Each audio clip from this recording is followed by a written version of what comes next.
By the end of this second part of Module 17, you'll be able to calculate the pH at any point in a strong acid, strong base titration. Also, you can calculate the pH at any point in a weak acid, strong base, or weak base, strong acid titration. You will describe the difference between the titration curves for a strong acid, strong base titration and those when either the acid or base is weak. And finally, enabled to estimate the pKa for a monoprotic or polyprotic acids from titration curves. So let's start by talking about what is titration. In this technique, an acid or a base solution of known concentration is slowly added to a base or acid solution of a known concentration. So we're going to have a solution that we don't know the concentration. It could be an acid, and if it's an acid, you're going to do the titration with a solution of a base of known concentration. In other hand, if you have a solution of a known concentration that is a basic solution, then you will need to use an acid to do the titration, an acid solution with known concentration. A pH meter or indicators are used to determine when the solution has reached the equivalence point. This is when the amount of acid equals that of the base. In other words, when you consume the species that wasn't unknown. Okay, so if you are doing the titration of an acid that you don't know the concentration of that acid, when you reach the point of equivalence, that amount of base that you use for the titration is going to help you to determine the concentration of the unknown acid. So here we have, for example, the system. Here you have the burette that has the known solution. It could be the basic or the acid. It all depends on what is the unknown here. In this case, we have a beaker that has an HCl solution that is a known concentration. So that's why you fill the burette with the sodium hydroxide that is a basic compound with known concentration. And you're going to add this slowly until you reach the equivalence point. That means that you consume all the acid that is in this sample. Let's see here an example of a titration of a strong acid with a strong base. So basically here you have the strong acid. You don't know the concentration of the strong acid, and you're doing the titration. In the burette you have the strong base, okay? And this is basically what you will have at the end of the titration. This is the milliliter, the volume of the sodium hydroxide, okay, that titrant agent that you're using to determine the concentration of your unknown sample. And here you have the pH of the solution. And as we expected, because we are doing the titration of an acid, unknown concentration of an acid, the initial pH must be acid. So here we're gonna start the pH here. And as you may add the volume of sodium hydroxide, you can see that you are increasing the pH until you have reached this point here. So let's describe this figure. From the start of the titration to near the equivalence point, the pH goes up slowly. This is the equivalence point. So from here to here, the pH is really slow. At this point at the beginning, because it's a strong acid, you only have the dissociated acid. So this is HCl, for example. And because HCl is a strong acid, you're going to have the chlorine ions and the hydrogen ions at this point. That's the only thing that you have there. But when you start to add the sodium hydroxide, the hydroxide is going to react with one of the protons here to produce water, and you're going to have the sodium here as a counterion to one of the chlorines. So you're going to find this during this range here, okay? At the equivalence point, at this point, basically you neutralize all the acids, so that's why you don't see here any H positive ions, okay? Because all of them has been neutralized completely with the OH. At this point, that means that you have neutralized all the H positive, so that concentration of OH at this point will be the same concentration as H positive. And if you keep adding the OH, then you're gonna have OH here. That is the species that's gonna increase the pH of the solution at this point. So from here to here, okay, the pH is going to be dictated by the proton of the acid. At this point, the pH basically is 7. It's going to be 7 because it's completely neutralized. So just before and after the equivalence point, the pH rise rapidly. At the equivalence point, the pH is going to be 7, okay, because you neutralize all the acid with the OH, so you're going to have just water at that point. As more base is added, the pH again is level off, okay, so it's going to increase also that level of pH. So at the beginning, just the dissociation of the strong acid is going to dictate the pH.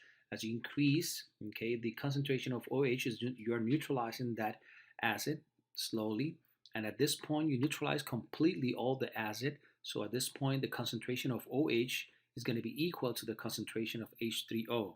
Okay, so that means that at this point you can determine the concentration of your unknown sample. Titration of a strong base with a strong acid, and this one is the opposite. So you have a sample, an unknown sample of a base, so you're going to use as a titrant agent the strong acid, and this, it looks like you flip over the strong acid being titrated by a strong base. In this case, you're starting with a higher pH because the unknown is a basic compound. So here you have pH higher than 12, and it decreases also slowly until it reached the equivalence point. You are doing the titration in this case by adding acid, okay, because you're doing the titration of a strong base. And the pH is going to decrease slowly until it reaches this point, the equivalence point. At this pH is going to be 7. Whenever you're doing a titration of a strong acid with a strong base, or a strong base with a strong acid, and the equivalence point, the pH is going to be 7. Okay, and you can know the volume that you add of your titration agent, and you know the concentration of it, so you can determine the moles that you use to do the neutralization, and those moles are equal to the moles of the unknown. Start with a high pH basic solution. The pH is equal to 7 at the equivalence point, excuse me, and also lower the pH at the end, because from this point on you're going to have, because you're adding acid, the pH is going to decrease dramatically as compared with this one. Now, what happened with the titration of a weak acid with a strong base? So now we have an unknown that is a weak acid, and we're doing the titration with a strong base. We need to use the Ka to find the initial pH and find the pH in the buffer region using stoichiometry followed by the Henderson-Hasselbalch equation. At the equivalence point, the pH is going to be higher than 7, and you're going to use the conjugated base of the weak acid to determine the pH at this point. And as more base is added, the pH levels off. This is exactly the same as for strong acid. So here we have an example of weak acid being titrated by a strong base.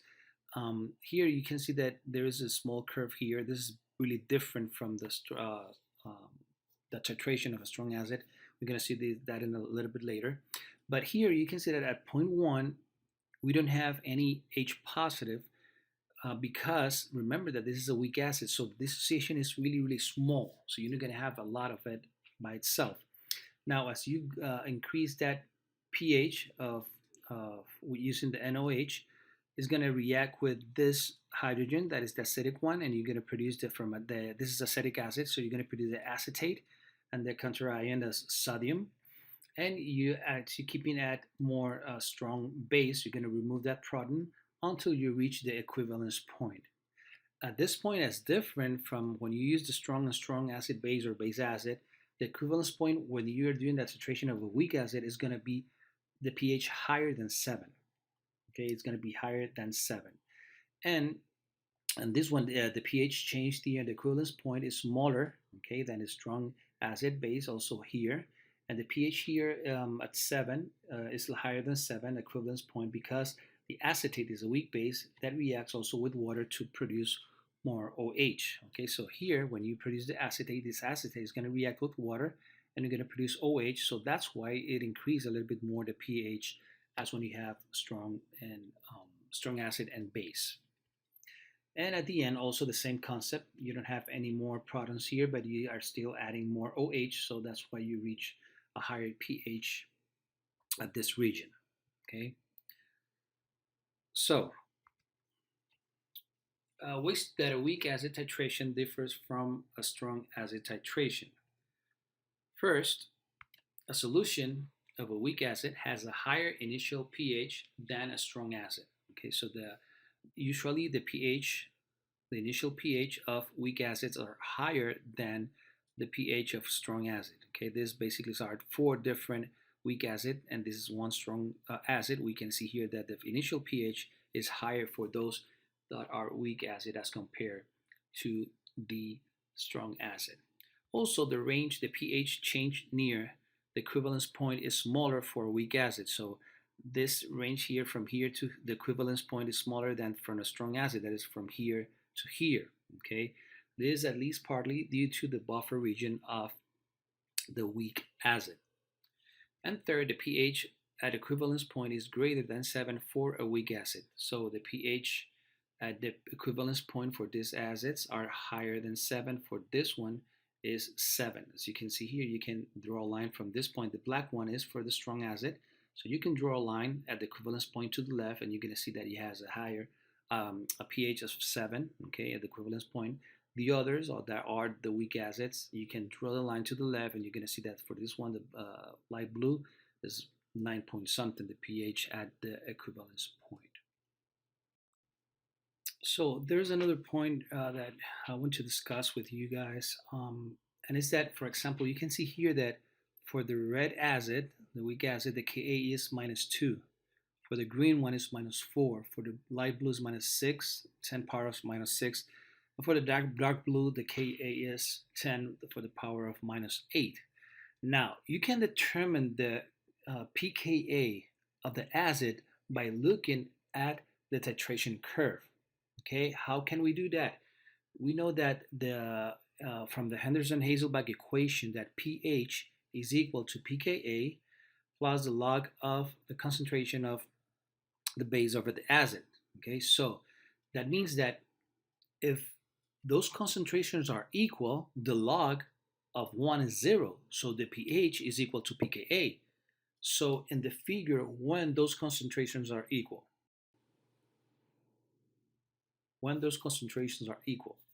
let's see. At this point, we just have the weak acid. Okay, at this point in the green one, we just have the weak acid. At this point here in the green one, we just use or consume all the weak acid. So if we have here all weak acid and we have here no weak acid, that means that in the middle we're going to have weak acid and the conjugated base at this point. And if you draw a line to the left, that means that the pH that is 4 is going to be equal to pKa. At the minus log of the Ka, the minus log of 10 power of -4 is 4. So you can know the pKa of the acid by looking at this curve, okay, before you reach the equilibrium point at the halfway. Okay, at that point you can look to your left and you can determine that the pH is 6. At this point the pH is equal to the pKa because both concentration of the acid and the conjugated base are equal, and that will be 1 because they are equal. The same amount divided by the same amount is 1. So the log of that is 0. So at this point, in each of them, okay, and each of the titration curves of the weak acid, the halfway, at that point, the pH is going to be equal to the pKa. You can see here that the Ka is minus 10 powers minus 8. The minus log of this is 8. And you can see here that if you draw a line in the middle way to the left, you reach the 8, the pH of 8. So for the weak acid, you can determine the pKa by looking halfway of the curve from the initial point to the equivalence point, the middle way, and then draw a line to the left, and that pH is going to be equal to the pKa of the weak acid. So let's talk now about the use of indicators. As mentioned at the beginning of this module, to determine when we have reached the equivalence point, we can use pH meters or also we can use indicators. And indicators are weak acids that have a different color than their conjugated base form. So it's like a buffer solution. Okay, when we have a weak acid and also the conjugated base, and the need of this thing is that they can be in different colors. The weak acid is going to be one color and conjugated in the other one. Each indicator has its own pH range over which it changes color. An indicator can be used to find the equivalence point in a titration as long as it changed color in the small volume change region where the pH rapidly changes. So even though the indicators are really helpful, but you need to choose the right one for your equivalence point of your desired titration. So for example, here we have two different indicators. This one that's purple is called phenolphthalein. There's a color change when it, in this case, it start at 10 and then it's colorless. And this other one that is methyl red color change interval, that this one started with orange, like yellowish, and then turns to orange. So in this case, we have a basic titration. We started with a higher pH. And as we can see here, if we are going from here to here, before the equivalence point is going to be purple, and after that is going to be colorless with the phenolphthalein, and this one is not going to be that helpful. So it's really important to use the right one. So if we have, for example, this titration of acidic weak acid, you can see here this is a weak acid. This is a strong base because this is, you have a straight line at the beginning. This is a weak acid, is weak because you have this curve at the beginning, and acid because it's pH lower than 7. So the equivalence point that for this weak acid is around 9. Okay, so the range of the phenolphthalein goes from 8.3 to 10. So this is going to help us a lot to determine the equivalence point, because as you can see here, when you are before that equivalence point, the solution is colorless. But as you're reaching the equivalence point, it's going to turn a little bit purple or pinkish. Okay, so it's going to help us a lot to determine that. If we use the methyl red indicator, the range of pH is from 4.2 to 6. That means that when you're going to start at 2, your solution is going to be orange, and as you reach here, the pH of 6 is going to turn yellow, but you haven't reached the equivalence point. You turn the color before the equivalence point, so that's why the methyl red indicator is not a good indicator for this titration.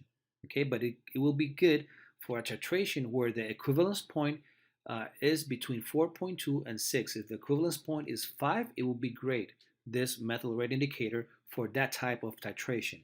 And it could be, and the thing is that this could be also for the basic one, because you can start at this point and it's going to start purple, okay? But when reach the equivalence point at 7 or at 9, it will turn colorless.